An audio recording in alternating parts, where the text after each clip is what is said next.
ঋণ করে ঘিভাত খাওয়াটা ভালো হবে। আমাদের তো কোনো লোন নাই, এই জন্য বলছি আমরা জমিদার, শুনে নাই? অর্থমন্ত্রী সাহেব কিভাবে ঘুমায়, এটাই তো একটা চিন্তার ব্যাপার।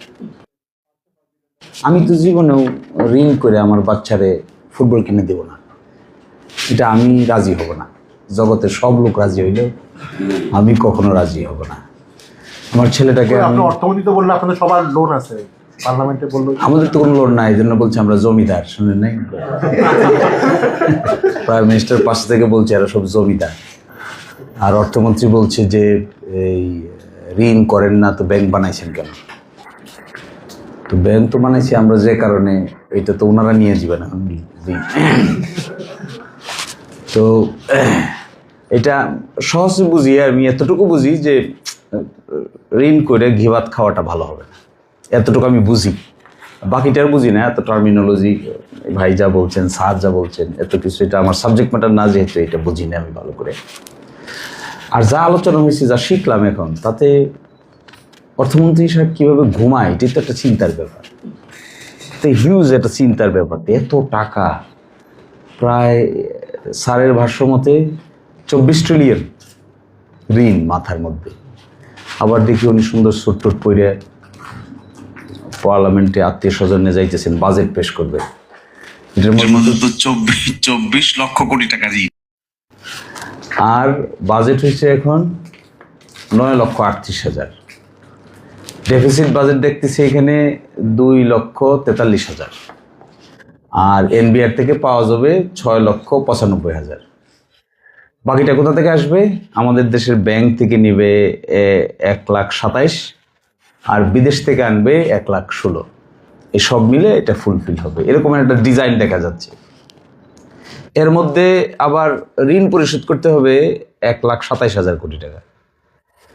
তো ঋণ করতেছি হলো 2,43,000, ঋণ পরিশোধ করতেছি 1,27,000। আবার ওই আগের ঋণের সাথে 24 ট্রিলিয়নের সঙ্গে আরো 116 লক্ষ যোগ হচ্ছে। তার মানে আগামী বছর এটা আরো 25 ট্রিলিয়ন হবে, 25 ট্রিলিয়ন সামথিং হবে, 28-29 হয়ে যাবে। তো এগুলো থেকে কি করে এগুলোতে বাঁচবে? আমার ধারণা সাহস দেখানো দরকার। সাহসটা এরকম যে ঠিক আছে, আমরা একটু না খাইয়ে থাকবো কিছুদিন, কম খরচ করব, অসুবিধা কি? সুট টুট পরবো না, অসুবিধার কি আছে? এরকম ধার করে এনে গিবাত খাওয়ার কি হজম? আমি মামলা টামলা করতে গিয়ে দেখি বাংলাদেশের বিশেষ একটা অঞ্চলের লোকেদের লোন বেশি, যারা আমাদের কাছে ডিফল্টার হিসেবে মামলা নিয়ে আসে। কেন বেশি? লোকটার সঙ্গে আমার কথা বলতে মাঝে মাঝে ইচ্ছা হয় যে আপনি যে এত টাকা নিলেন, নিয়ে এত বড় গাড়ি দৌড়াইতেছেন, এরপরে এত সুন্দর জামা কাপড় পরে হাঁটতেছেন, এরপরে বিজনেস ক্লাসে চড়তেছেন, আমার মতো উকিলকে এক জায়গায় প্লেনে নিয়ে যায়, জায়গাটার নাম বলতেছি না, এটা ডিফেমেশন হবে, আমার মতো উকিলকে, যদি বুঝে থাকেন তো ঠিক আছে, আমার মতো উকিলকে প্লেনে নিয়ে ওখানে মামলা করাচ্ছেন, আপনি তো ইউ আর ভেরি ওয়েল, আপনি তো কোনো টেনশন দেখি না। মামলা কয়টা? 4টা। ডিফল্টার পরিমাণ কত? 650 কোটি টাকা। আপনি ইউ আর ভেরি কমফোর্টেবল। 650 কোটি টাকা আমি ডিফল্ট করলে আমি তো হার্ট ফেল করে মরে যেতাম। যেটা কি করে সম্ভব? এটা তো হয় না। 650 কোটি টাকা নিয়ে গেছি আমি, ব্যাংক খালি হয়ে যাচ্ছে, আমি আবার কমফোর্টেবল, স্যুটও পরতেছি, জামা কাপড় পরতেছি। তো উনি উত্তর দিলেন যে দেখেন, এটা একটা লাইফস্টাইলের ব্যাপার, এটা এরকমই। অর্থমন্ত্রী যেমন উত্তর দিছে না যে ব্যাংক বানাইছেন, তো লোন নেন না তো ব্যাংক বানাইছেন কেন? তো এটা আশ্চর্যজনক ব্যাপার তো মনে হয় আমার কাছে। এই জিনিস কিভাবে ঠিক করবে, করাপশন কিভাবে ট্যাকেল দিবে, এটা মেইন ইস্যু হবে আমার ধারণা, টু কমব্যাট দ্য করাপশন। আমি তো এভরিওয়্যার দেখি, হাইকোর্ট, সুপ্রিম কোর্টের A to Z, যেটা আমি দেখি, এই জায়গাটা আমি ভালো বলতে পারবো। 17-18 সালে এখানে বাজেটের পরিমাণ ছিল টোটাল বাজেটের 0.39%। 17-18 সালে কমতে কমতে কমতে কমতে কমতে কমতে এইবার দেখলাম প্রপোজ করছে টোটাল বাজেটের 0.23% টাকা। টোটাল জুডিশিয়ারির জন্য 3টে অর্গানের একটার জন্য বাজেট হলো 2,495 কোটি টাকা। জাস্টিস ডেলিভারি সিস্টেম তো এখানে শেষ। এটা কি করে জাস্টিস ডেলিভারি করবে? আপনি যান নিম্ন আদালতে গিয়ে দেখবেন বিচারকদের বসার জায়গা নেই। নিম্ন আদালতে গিয়ে দেখবেন 2 বিচারক 1 লাখ শেয়ার করে। এগুলো শুনলে মানুষ আসবে, মানুষ মনে করবে আরে আর আমরা ওই ধার করে গিবাত খাই। 2জন বিচারক মিলে 2টা পর্যন্ত একজন বসে এক রুমে ওই সেম এজলাসে, 2টার পরে 3টা থেকে 4টে 5টা পর্যন্ত আরেকজন বসে, মানুষ 2জন, চেয়ার একটা। আরো ডেঞ্জারাস টাইপ যে করবে কম্পিউটার নেই, হাতে লিখতেছে, লিখতে লিখতে লিখতে লিখতে তার জীবন শেষ। তার নাম বিচারক, বৈশা থাকতে থাকতে তার অবস্থা শেষ। তারপরে রেকর্ড রুমে গিয়ে যদি যান, judicial record, justice delivery system ভালো না হলে আপনি কি করে ফাংশন করাবেন? ফাংশন করাতে পারবেন না তো। আপনি এনবিআর এর লোক, এটা করবে, তাকে আনসারেবল করবে কে? বিচার ব্যবস্থাটা থাকতে হবে তো, কুইক ডেলিভারি থাকতে হবে, কুইক সিস্টেম থাকতে হবে, তাহলে এই টাকা পয়সার জঞ্জাল তাড়াতাড়ি শেষ হবে।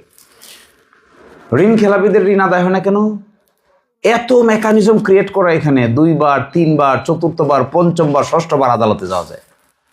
এইবার এসে লাস্ট প্রধান বিচারপতি কমার্শিয়াল কোর্ট বানাইছে, কমার্শিয়াল কোর্ট ডিস্ট্রিক্টে বানাইছে, কমার্শিয়াল কোর্ট হাইকোর্টে বানানোর প্রস্তাব করছে।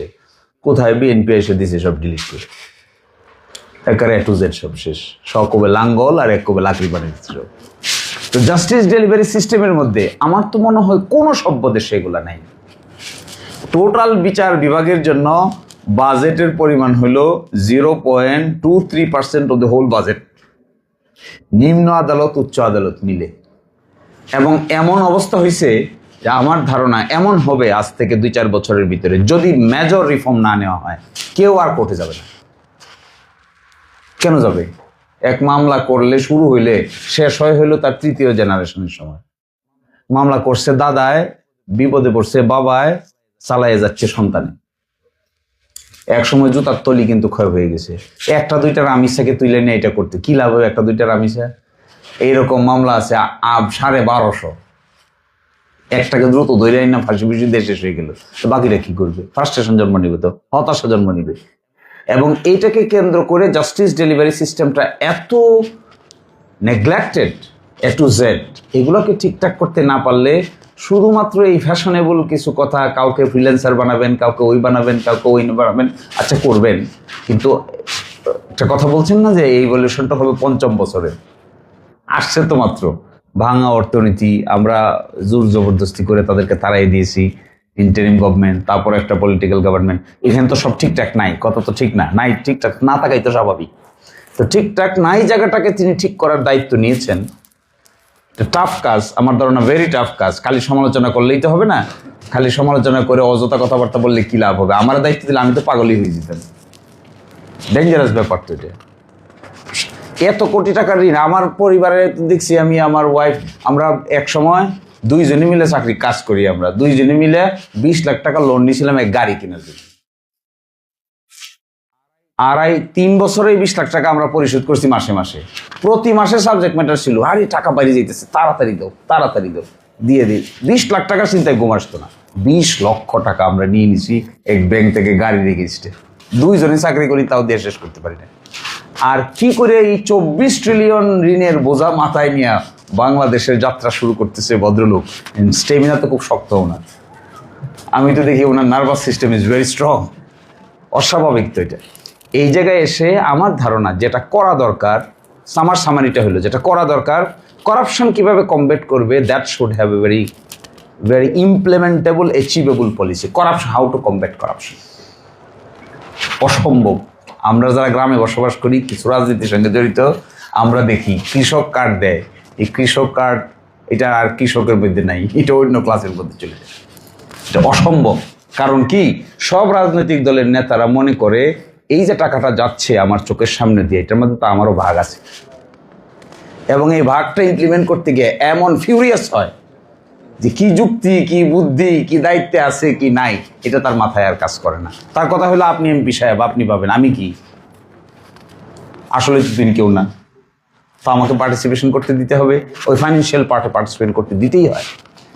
আরেকটা বাস্তবিকতা আমরা যেটা দেখতে পাই, টাকা যায় ঠিক আছে, বিভিন্ন তরিকায় যায়, এই টাকাটা ডিস্ট্রিবিউট করে আসল বেনিফিশিয়ারি রিসিপিয়েন্ট যারা, তাদের কাছে যাইতে যেতে মাঝখানে যে সিস্টেম লস হয়, এটা কীভাবে ট্যাকেল দিবে? এগুলোর সিস্টেম ডেভেলপ করতে পারলে ঠিক আছে, কিন্তু এগুলোর সিস্টেম ডেভেলপ করতে না পারলে শুধুমাত্র টাকার অঙ্ক বাড়িয়ে অনেক অসুবিধার জন্ম হতে পারে। তো আমার সামারি হলো, আমরা দেখতে চাই সুশাসন, ট্রান্সপারেন্সি, অ্যাকাউন্টেবিলিটি।